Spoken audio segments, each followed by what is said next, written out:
another week of the Slim and Slam podcast. It's episode 11. I'm Slim. And I'm Slam, and it's been a wild ride so far, and it's only been a few months. Well, unless we let out the secret that we've pre-recorded these episodes.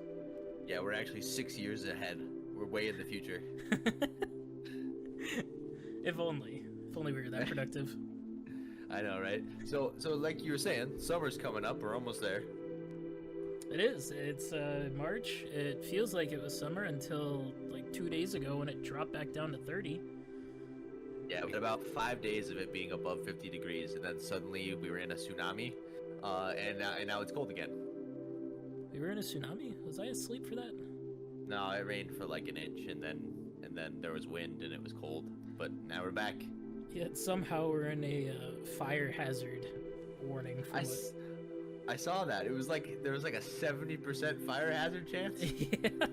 The entire ground is wet. There's not a single drop of dry land anywhere in South Dakota. I guess so. I don't know how, but it has something to do with the humidity and all these new alerts that I keep getting from the weather app. Last year it was snow squalls, and this year it's fire. Did you say a squall? Yeah, snow squall. It's a it's a short wall of snow that falls down from the sky on top of everybody for like a minute. Huh. They're pretty cool to watch. There's a video out there of one that went through Colorado, and it was pretty interesting to watch it from an angle that it came through. I don't know if I need to watch snow squalls, I guess, but continue on. Sorry. Oh well, I was when we got hit with one last year. I don't exactly remember when it was. It might have been late 2022, but I was actually on my lunch break, and normally what I do is I just sit out in my car because there's no point in me going home. Yep. And it was insane when it came through. It was just really hard, really fast, and then it was gone like nothing happened. Sounds a lot like my college days. That's true.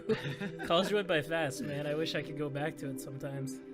True. I don't miss any of the classes, but I do miss not going to class, I guess.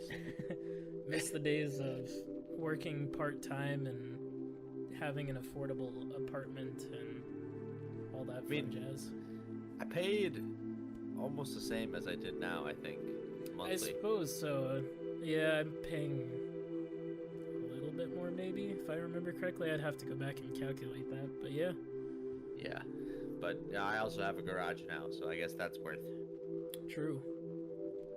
Very true. So, speaking of garages, okay. Since you refuse to move in with me and use my garages, what's filling your garage these days?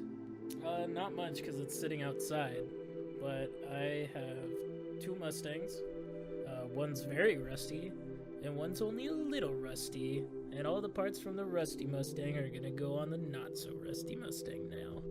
And isn't that opposite of what you should do? Shouldn't you replace rusty parts with not rusty parts? Well, that's the thing. I'm putting shiny parts on the non-rusted parts of the other car, and putting that in the Fox Body Mustang.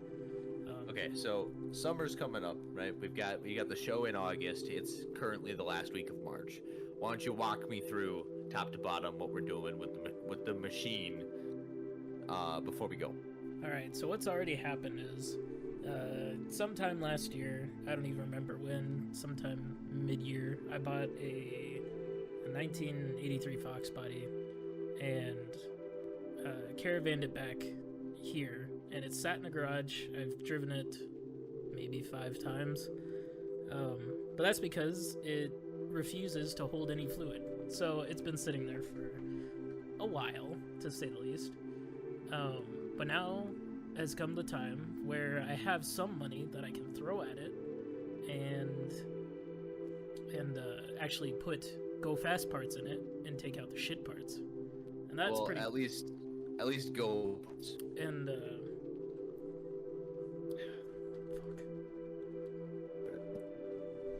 They get a show done, and this is we can't take an hour and a half figuring it out. So, all right, well, let's go again. All right. So, for those of you who are just wondering why we paused randomly, it appears that our internet is having some issues. So I'm checking that currently as we speak. But the show must go on because it is Thursday and the show has to happen Friday. Where the hell is the speed test these days, huh? I went to speedtest.com, nothing. Speedtest.org, nothing. I gotta go to Google, huh? Oh my gosh. Is it? It's terrible? It's when you were freaking out about the end of speed test, like you anchored speed test somehow, and that made your internet want to commit So much speed. Like it literally is all the speed. I don't know what is going on. I don't What's know. my ping looking like? Hold on, let me get the command prompt up here. Oh, We're gonna IT this live on camera. Here we go. no. Boom. Ping. Google server. Boom, boom, boom. Let's see what we got. Man, I'm 38. tired of doing IT stuff. 41, 38. I got 0 packet loss. It's gotta be you. I don't know what to tell you. Unless it's the Discord update that's been sitting in my corner for today. It could be Discord. Cloudflare's been having issues, I know. Okay. You know, the worst part about being IT is you know some of the things that are going on, right? Like when Cloudflare breaks, you know, because like whatever the hell you use in your office that uses Cloudflare, it's fucked for the whole day. Just completely destroyed. There's nothing you can do about it because Cloudflare is broken, which happens more than you'd think, right? Yeah. The problem is then you leave the office and you go home and you're like, oh, no worries though. I'll jump on. I had a rough day at work. I'll jump on Discord with the boys. We'll play some games, whatever. And then you remember, oh shit, Cloudflare's broken. I can't do any of that. I can't do internet. I can't do Discord. The games probably won't work. And you know before you even try. You know? Is it bad? It's real bad? It's right at the end. Go back to the damn it. you know before. You know before you even try. Oh man, what a fun We're powering time. through it, crew. That's it. We gotta power through it. This has to happen. I've got like 2 hours to edit this shit and put it out. It's been that crazy of a week. Been doing a lot of business. And man, it has been a crazy week. Originally, this episode was going to be about vehicles, our project cars, and then the cars of the future that are kind of here now, but also are fucking things up. So, should we talk about the van? Well, I want to talk about my car still. Oh yeah. Sorry, I forgot. I jumped into a wormhole and missed the last half of the explanation. So, continue, my friend. Continue.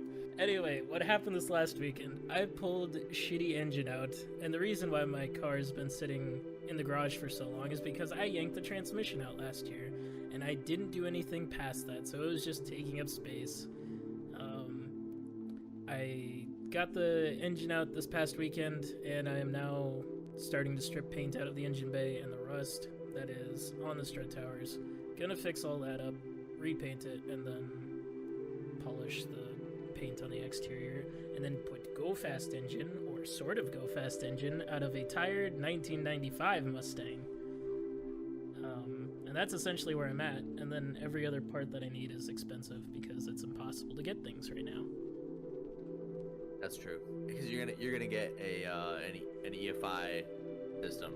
Yep, I'm getting an EFI system. I need a new fuel system and fuel pump because it was carbureted before, and I'm switching that over to EFI, so I need a fuel pump in the tank. I suppose I could do one of those inline ones, but if I need a high flow one, I might as well just use the full kit that they have made already.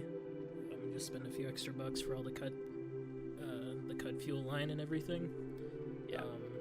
And then I was actually going to get a fancy intake for cheap on Facebook Marketplace, and I was hit up by our buddy Tim within 2 minutes of this guy posting this intake, and I messaged him within the first 15 minutes of it being posted because Tim had to send me the link, and I did that, and he's like, oh, I'm out of town right now, and I'll be back this evening, you can come see it then. Didn't hear back from the man, and I messaged him the next day, didn't hear back from him. I looked today, and it's sold. Yeah. Like, how does that happen? I had the cash ready, and I was ready to go and look at it the day of, and pick it up. But You just weren't aggressive enough in your messaging. I guess not. I should have said, give me the fucking intake right now. Here's my money. You know, I think it's a good thing though, because I think it'd be cool to do the donut intake. The donut intake. Yeah, from the video. Oh, that's just the cold air part. This is the actual intake manifold, I should have said. Oh, do you need a manifold? I mean, yeah. Does it not have one currently? Well, this is to go on the engine that I'm building. That's also been taking up space in the garage. Well, yeah, but I mean, like now though. No, I'm just gonna use the one off of the 95 because it essentially has everything I need.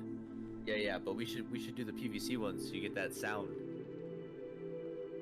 Okay, I mean we can. It's gonna be a little awkward trying to build it in there, but I mean, the only reason I'm not doing one is there's already like the exact same thing on the car.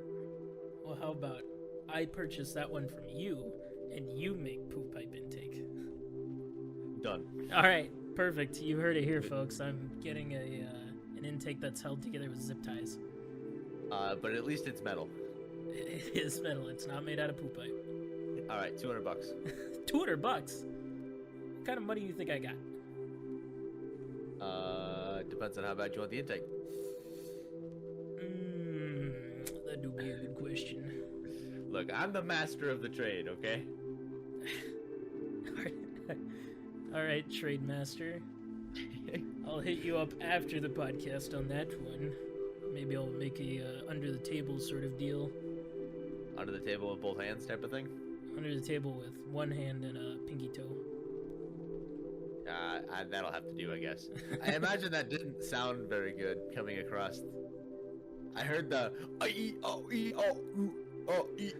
come across the headset, and I was like, oh, my reply is not going to get there clean. That's fantastic. It's a good thing that I'm recording this on my side, and yeah, that it's still picking up sound on my end at least. I can watch the recording there. I'm trying my best, I promise. While we're on the subject of project vehicles, you, sir, you are now a certified body repairman. I don't know what their technical term is. I mean, I guess I've always had the ability to do body repair. I just have not had to do it on my own vehicles before. Well, that you guys have known. Like, I had to do it on my 88, but... Yeah. But, I mean... Other than that... Yeah. This has been quite a project for you, though. I mean, you spent some serious time. It was a lot of rust. Yeah. And now you're getting towards the end of the tunnel of the paint and body work, at least temporarily. Because this is just to kind of make it so rust doesn't spread, and then eventually you'll do a nice finish of, what is it you want to do, matte black? Yeah, probably. I'm not sure yet. We'll see when we get there, but yeah, I just matched the gunmetal gray. I still gotta do one more clear coat, and deal with the Bondo on the crack on the left rear quarter panel. I have not primed or painted. Gotcha. So that has to happen. And then the rear right tire is flat, rear passenger side. Yep. And so I have to deal with that. And this last weekend I was trying to look at air compressors to buy. I'm a little short on cash this week. It's rent week, and I have the cars going into the shop on Monday. Oh, that's soon already. Yeah, I mean, I get net 30 to pay off the car, I believe, but I'd like to have the money in hand to deal with it, you know? Right. But yeah, so I'm a little short on cash, and I went to go try to buy an air compressor, and they're like, you know, anywhere from 80 to 120. But then I was looking on Amazon, and they make these little plug-in to your cigarette outlet, pumps, you know? I know what you're talking about. I was like, maybe that would work. So I was reading through reviews, and some of the reviews were like, yeah, this works, and some of the reviews were like, it caught on fire the first time I tried to use it. So I was like, that's like a 50-50 shot. That's better than I normally get when I buy off Amazon. Yeah, I'll have to introduce you to my boy Chris Fix, because he actually did one of his, I believe it was his Christmas episode on things to get somebody that's a car person, and a similar device like you just said where it plugs into the cigarette lighter.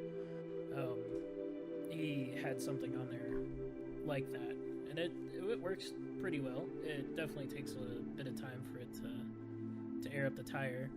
Yeah. If it's catching on fire, that's a bit of an issue. See, I originally went down that route when I was looking at those on Amazon, and then I remembered there's not a cigarette lighter in the Mustang. Really? Yep, there's like no electricals anywhere that work. So. Oh, so it has it in there. Yeah, it just doesn't do anything. Fair enough. That's what the 95 is. So that won't work. So we're gonna have to get a full air compressor. And I'm just gonna have to spend the money on getting the quick connects and the nozzle.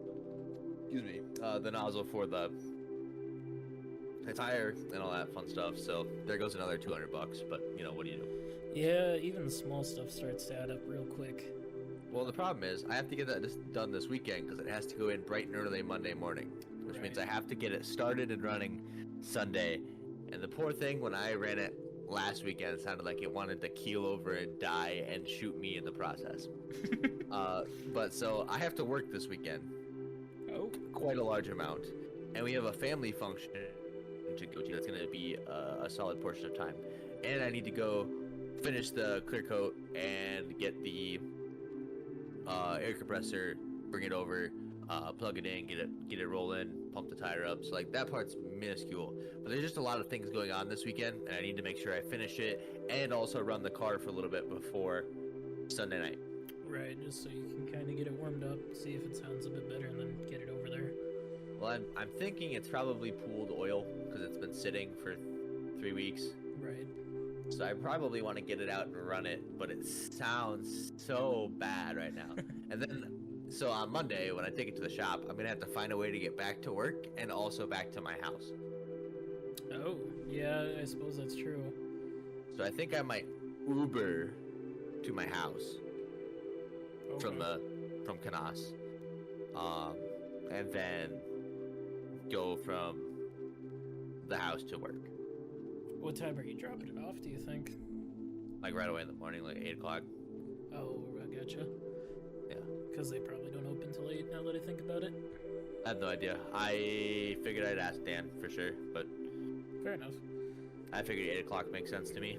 Yeah. But... Before we end the half here, I did discover something. So remember how I was talking about my car, we thought it was an LX, and it was just missing the X off the trim? Yep. Turns out that's not the case. And You've discovered the packages. Yes, I have discovered the packages. It turns out the coupe, or the notchback, comes in the conversions. There's like 3 trim levels of it. And I got the basic bitch trim, or the Mustang Coupe L. So I have the LX because I'm cool. I think the LX might have come at a later time then. Yeah. Not 1983. Yep, LX should be like 87 to 93. Yeah, that's when that would have ended. Yeah. But yeah, it turns out that's why I don't have a center console. That's why it's all red, because that was one of the colors for it. And I don't know, I just found that pretty interesting. Solid. All right, well, let's hit the break. We'll see you back in a few minutes. Sounds good. Thanks everybody for watching this episode of the Slim and Slam podcast. If you enjoy what you're hearing, go ahead and give us a follow on Spotify or subscribe to us on YouTube to receive the next upcoming episodes. Not a whole lot to talk about this week. We've got a couple of big episodes coming up in the works, so make sure you're watching for those as well. All right, let's get right back to the show. And we are back. Welcome back, everybody. Yes, welcome back. Thanks for listening to the ad break. I completely forgot what we were supposed to talk about in this half. We're going to talk about new vehicles and why they'll probably never be made, or why we'll never get them, because... The goddamn Russians. Because we're broke, there's a chip shortage that's going on forever, and the Russians. Damn it. Well, at least they got one right. Absolutely. Alright, So, well, which do you lay want? it on me. Well, my personal favorite, because I didn't know this was actually going to be a thing. I thought it was a joke like 3 years ago when VW talked about bringing the VW bus back. I was like, oh, this is pretty sick. If it actually comes out, I definitely want one. And lo and behold, 2024 is when it's supposed to come out, and I cannot be more excited because I love this thing. You're excited for it? Yes, I absolutely love the new VW Bus. It looks like a. All right, hold on. I gotta come up with the phrase. Like a Fisher Price mobile. I know it does, but I think it's sick. Like, you seen those like red and yellow cars where you like walk? Yeah, I know what you're car, talking about. Everybody. That's what that looks like. And all I can think of is when I see it, I want to go, the bus, the bus. Stop the bus. I still think it would be a sick vehicle to have, and I want one so badly. I would. It's electric. How are you gonna charge it? I don't know. I know it's electric. I'm not exact. I'll take a gas generator with me everywhere I go.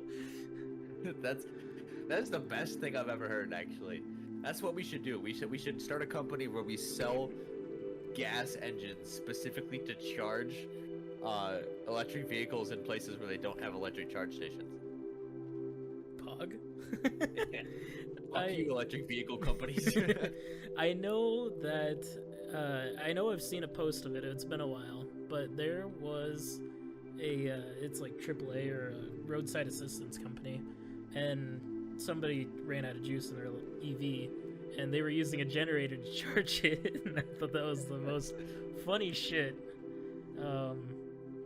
But again, like Sioux Falls is fine because there are charging stations around, and if you're lucky enough to own a home, you can most likely charge your vehicle at your home. But in the instance where if I wanted to go and see my family, it's like a 4-hour drive, so I would have to charge it when I get there and hopefully make it back. Yeah, and you have to find somewhere to charge it if your folks don't have one set up. Right, I'd either have to lug one around with me and plug it into the good old wall outlet. No, you don't understand. Those require their own breaker. I know they do. You have to modify your home to put a breaker in specifically for charging your vehicle. And let's walk it back for a second. This is Sioux Falls. Yes, there is a charging station available. I'm pretty sure There's a single gas station that does charging for electric vehicles. Oh, I thought you were gonna say the Hy-Vee on the other side. It is the Hy-Vee. That's Oh, the okay. only one. That's the only one in town. So don't talk like there's lots of them around. Like, don't say like, oh, it's Sioux Falls, so that's fine. No, there's one charging station in a 200-mile radius. There's not one in Brookings. There's nowhere you can go between here and there without, like, seriously pushing the range of the vehicle. I'm saying that it's fine in the sense because there's like 5 people that own an electric vehicle in Sioux Falls, and that's why it's open. No, there are plenty of people that have Teslas, but like it's just road cruisers, you know. Like Oh. you don't leave town with your Tesla. Fair enough.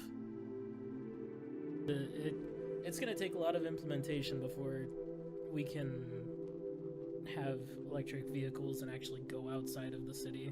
Before I just think you're in the wrong market for it, you know? Like, yeah, you're East Coaster, sure, like whatever, right?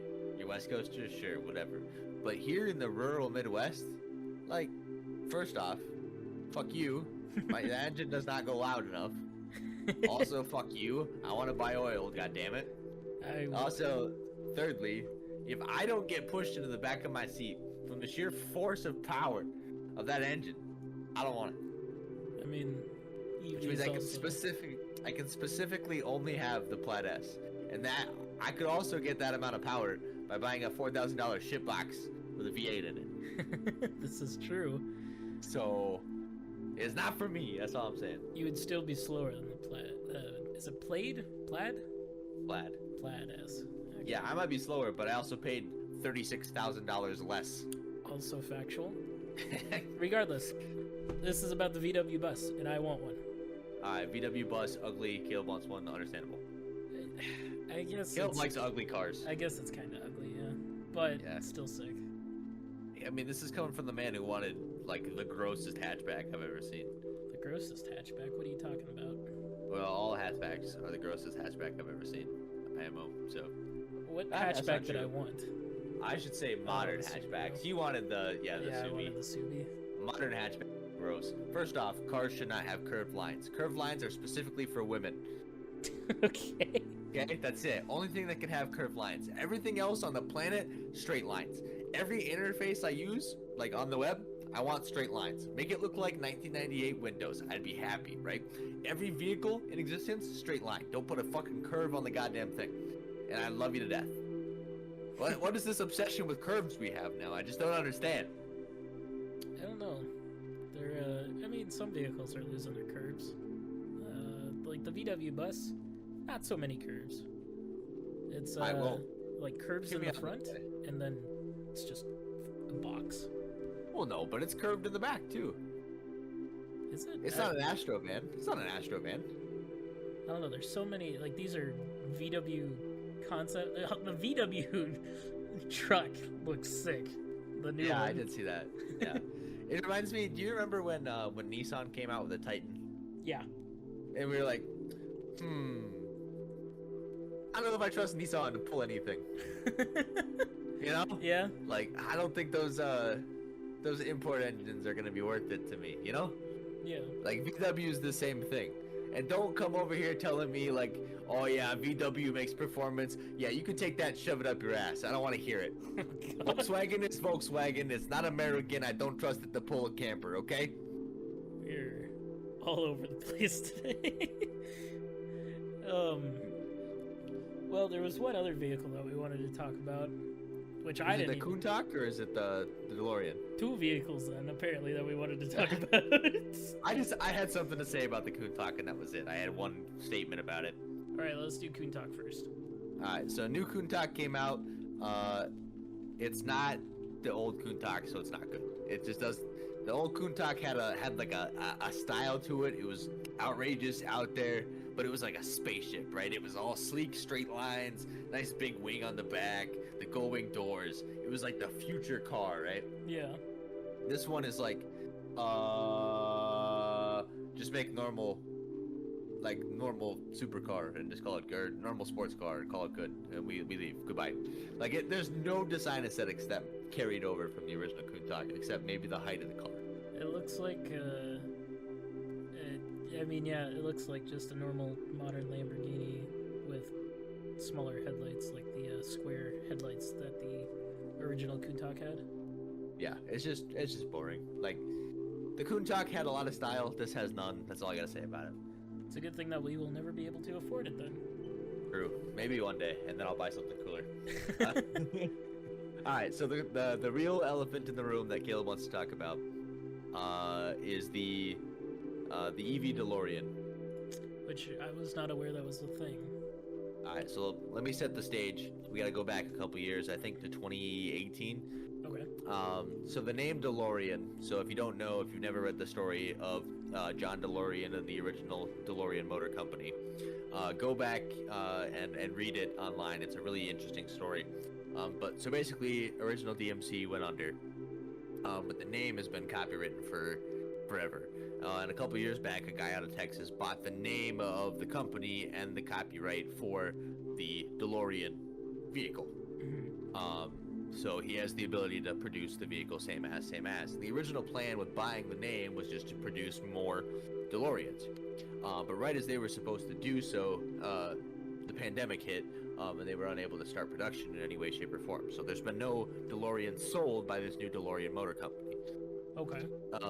Side note, while this has been going on, a guy who claims to be John DeLorean's long-lost son over in England has been making three-wheeled, like, mini truck versions of the DeLorean with gull-wing doors.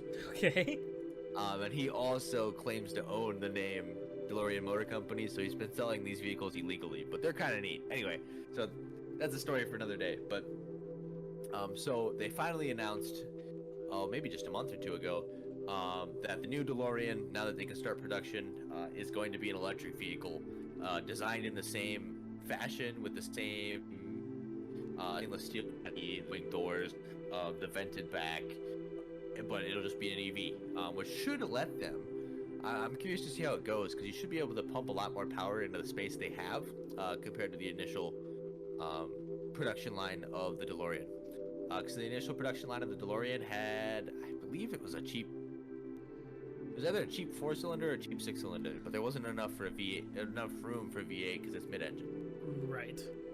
I want to say it was 4-cylinder, but it might have been before the time of the 4-cylinder in the States. I don't remember. But anyway, so they had this mid-engine car, but now they've got the chance to do it electric. They might be able to get power out of it. But the problem is, the body is still stainless steel, so you still got a lot of weight to move with this mid-engine electric engine. But hopefully they get a little more juice out of it. You can make it pretty quick. Why don't they just use lighter materials and spray paint it to make it look like stainless steel?